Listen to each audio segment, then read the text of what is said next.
అసలు ఒకసారి చూస్తే బీఆర్ఎస్ చెప్తేనే కాంగ్రెస్ పార్టీ చేస్తుంది. అధికారంలో ఉన్న కాంగ్రెస్ పార్టీ బీఆర్ఎస్ చెప్పినట్టే చేస్తుంది, బీఆర్ఎస్ చెప్తేనే చేస్తుంది. వీళ్ళకి ఇంకా సోయి వస్తలేదు కాంగ్రెస్ వాళ్ళకు. కాంగ్రెస్ వాళ్ళకి ఇంకా కూడా పాలన మీద పట్టు వస్తలేదు, సోయి వస్తలేదు. ఒకసారి ఎట్లా చేస్తున్నది ఏందన్నది ఒకసారి మీరు అబ్జర్వ్ చేయండి. రైతు బంధు కా నుంచి మొదలు పెడితే పింఛన్లు, రైతు బంధు, గురుకుల స్కూళ్ళు, రైతు రుణమాఫీ కానీ, ఇప్పుడు వరదలు కానీ, ఇట్లాంటివన్నీ కూడా బీఆర్ఎస్ వాళ్ళు నిలదీస్తేనే ఈ అధికారంలో ఉన్నట్టు కాంగ్రెస్ పార్టీ చేస్తుంది. లేకపోతే మర్చిపోతుంది. బీఆర్ఎస్ వాళ్ళు ప్రతిపక్షం ఏదైతే లేవనెత్తుందో దాన్ని మాత్రమే చేస్తూ ఉన్నారు, మిగతా వాటన్ని మర్చిపోతూ ఉన్నారు. వీళ్ళకు అధికారం ఇచ్చింది దోసుకొని తినడానికి అన్నట్టుగానే ఉన్నది పరిస్థితి. ఒకసారి చూద్దాం ఏం జరుగుతుంది అనేది. బీఆర్ఎస్ చెప్తేనే కాంగ్రెస్ చేస్తుంది. కాంగ్రెస్ సర్కారును ఆడిస్తున్న గులాబీ పార్టీ.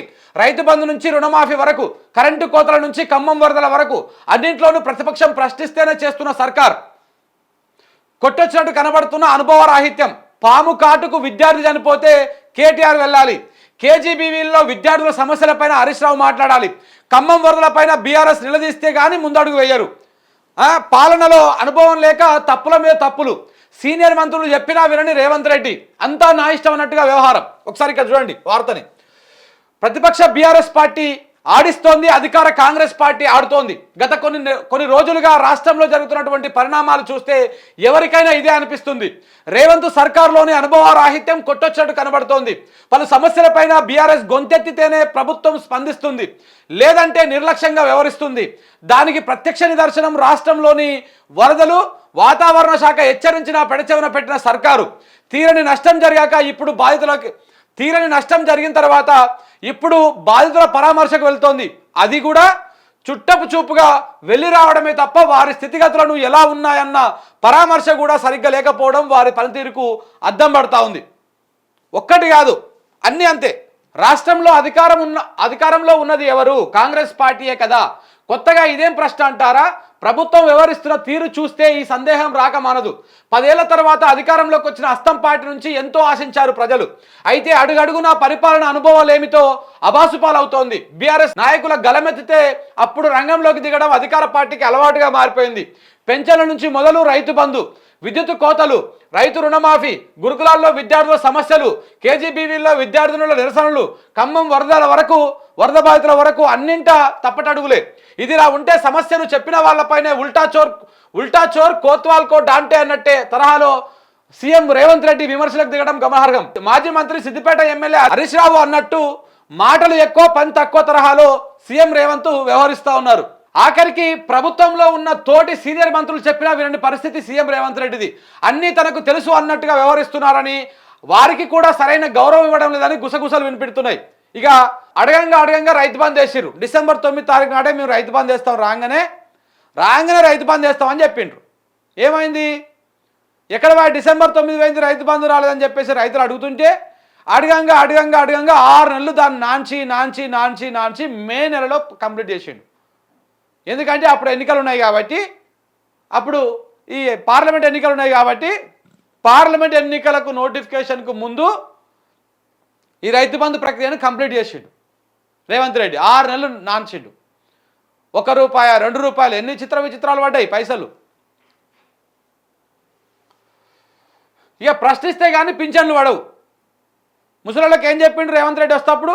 ఇవెంతక్క 2 మేము వస్తే గింతిస్తాం అని చెప్పిండు. ఇంత లేదు అంత లేదు, 2000 కూడా చక్కగా ఇవ్వలే. ఇవ్వకపోయేసరికి మొత్తం మళ్ళా ఈ పింఛన్దారులు ఎవరుతున్నారో వాళ్ళందరూ ఆందోళన చెందిరు. అది కూడా మళ్ళీ ప్రభుత్వాన్ని ఈ బీఆర్ఎస్ పార్టీ లేకపోతే తెలంగాణ వాదులో ప్రశ్నిస్తే తప్ప ఆయన పింఛన్ ఇవ్వలేదు. ఇక దాంతోపాటు విద్యుత్ కోతల మీద నానా రభస చేసింది గతంలో బీఆర్ఎస్ సర్కార్ ఉన్నప్పుడు. ఇదే కాంగ్రెస్ పార్టీ, ఇదే అప్పుడు ఎంపీగా ఉన్నటువంటి కోమటిరెడ్డి వెంకటరెడ్డి లాగు బుక్కులు తెచ్చి ఆయన లాగులు చెప్పి ఏవేవో చెప్పిండు. కానీ ఇదే కాంగ్రెస్ పార్టీ అధికారంలోకి వచ్చినాక ఒక్కరోజు కూడా 24 గంటల కరెంట్ ఇచ్చిన పాపన ఓలే వీళ్ళు. మొన్నటిదాకా ఇక ఇప్పుడు ఏదో జర మంచిగా ఉంటుంది కరెంట్, కానీ మొన్నటిదాకా సుక్కలు చూపించారు జనాలకి. ఇక రుణమాఫీ విషయంలో కూడా ఎన్ని వాయిదాలు పెట్టిండు. ఫస్ట్ డిసెంబర్ 9 పెట్టిండు, తర్వాత ఆగస్టు 15 పెట్టిండు. ఇప్పటిదాకా రుణమాఫీ కాలే ఇంకెవరికి చక్కగా. ఏనో ఊర్లో 10 మందికో 5గురికో అయింది, మిగతా వాళ్ళు ఎవ్వరికి కాలే. ఏమైనా కావాలంటే నువ్వు కాగితాలు తీసుకుపోయి సెక్రటరియట్లో ఇవ్వు, కాగితాలు తీసుకుపోయి కలెక్టరేట్ ఆఫీస్లో ఇవ్వు, వాళ్ళకి ఇవ్వని చెప్తా ఉన్నారు సొలు కబుర్లు. 7,500 కోట్లతోటి మమ్మ అనిపించేసి రైతు రుణమాఫీని. ఉట్టిదే డొల్లా, ఎవరికి రుణమాఫీ కాలే. ఇక పాము కాటికి విద్యార్థి చనిపోతే కేటీఆర్ పరామర్శకు పోయిన తర్వాతనే ఈయన పోయిండు. ఎవరు? బట్టి విక్రమార్క. అది కూడా పాప వాళ్ళు నిలబెట్టి అది చేసిండు. ఇట్లా ప్రతి విషయంలో బీఆర్ఎస్ పార్టీ ఫస్ట్ ప్రజల పక్షాన కొట్లాడుతుంటేనే వీళ్ళు తర్వాత పోతున్నారు తప్ప అప్పటిదాకా వీళ్ళు సమస్యను గుర్తిస్తలేరు. నిన్న మరిగా రేవంత్ రెడ్డి మాట్లాడినందుకు రేవంత్ రెడ్డి నిన్న మాట్లాడతలేడు. అసలు బీఆర్ఎస్ పార్టీ ముందుండాలి, ప్రతిపక్షమే ముందుండిపోయి కొట్లాడాలి అన్నాడు. అసలు వాళ్ళు పోయినాకనే మీరు పోతున్నారు ఏడికైనా బీఆర్ఎస్ పార్టీ ముందు పోయి ఆడ కొట్లాడిన తర్వాత మీరు పోయి దాన్ని డ్యామేజ్ కవరేజ్ చేసుకుంటారు. అంతకుమించి ఇంకొకటి స్వచ్ఛందంగా ప్రతిపక్షం అడగకుండా మీకై మీరు చేసేటువంటి పని ఒక్కటి చూపిరి మొత్తం ఇప్పట్లో. ఆ ఆర్టీసీ బస్సు ఉచిత బస్సు తప్ప, ఎందుకంటే అది మా అమ్మ అనిపించాలి కాబట్టి డిసెంబర్ 9వ తారీఖు నాడు మీ బలిదేవత పుట్టినరోజు సందర్భంగా మీరు దాన్ని ఓపెన్ చేసి అది పక్కన పెడితే, అవి కాకుండా ఏ ఒక్క కార్యక్రమం అన్నా తెలంగాణ ప్రజల నుంచి డిమాండ్ రాకుండా, బీఆర్ఎస్ పార్టీ నుంచి డిమాండ్ రాకుండా, ట్విట్టర్లో మిమ్మల్ని లెఫ్ట్ అండ్ రైట్ వేసుకోకుండా మీరు చేసేటువంటి ఒక కార్యక్రమాన్ని చూపిరి. ఇల్లే ఒక్కటి కూడా ఉండదు. సో అందుకే బీఆర్ఎస్ చెప్తేనే వీళ్ళు చేస్తున్నారు తప్ప, బీఆర్ఎస్ కనుక సైలెంట్గా ఉందనుకో, ఇక మమ్మల్ని ఒడగొట్టారు కదా మా పని మేము చేసుకుంటాం నిమ్మలంగా అని చెప్పి సైలెంట్గా ఉన్నారనుకో, వీళ్ళు ఒక్క పని కూడా చేయరు. ఇప్పటికి కూడా బీఆర్ఎస్ఏ పని చేపిస్తుంది గవర్నమెంట్ తోటి. వాళ్ళ మెడలు వంచి పని చేపిస్తూ ఉంది కాంగ్రెస్ ప్రభుత్వం, మెడలు వంచి. నిజంగా ఇట్లా బలమైన ప్రతిపక్షం ఉండడం కూడా మంచిదే ఒకంతకు. వాళ్ళకు అసలు పొద్దుగాలు లేస్తే వాళ్ళకు సంపాదించుకోవాలి, లేకపోతే ఈ ట్యాక్స్ల పేరు మీద ఆ ట్యాక్స్ల మీద దోసుకొని తినాలని ఉంది తప్ప ప్రజల మీద సోయి లేదు. ఆడుకో వీళ్ళు సోయి కల్పిస్తూ ఉన్నారు ప్రతిపక్షంలో ఉండి.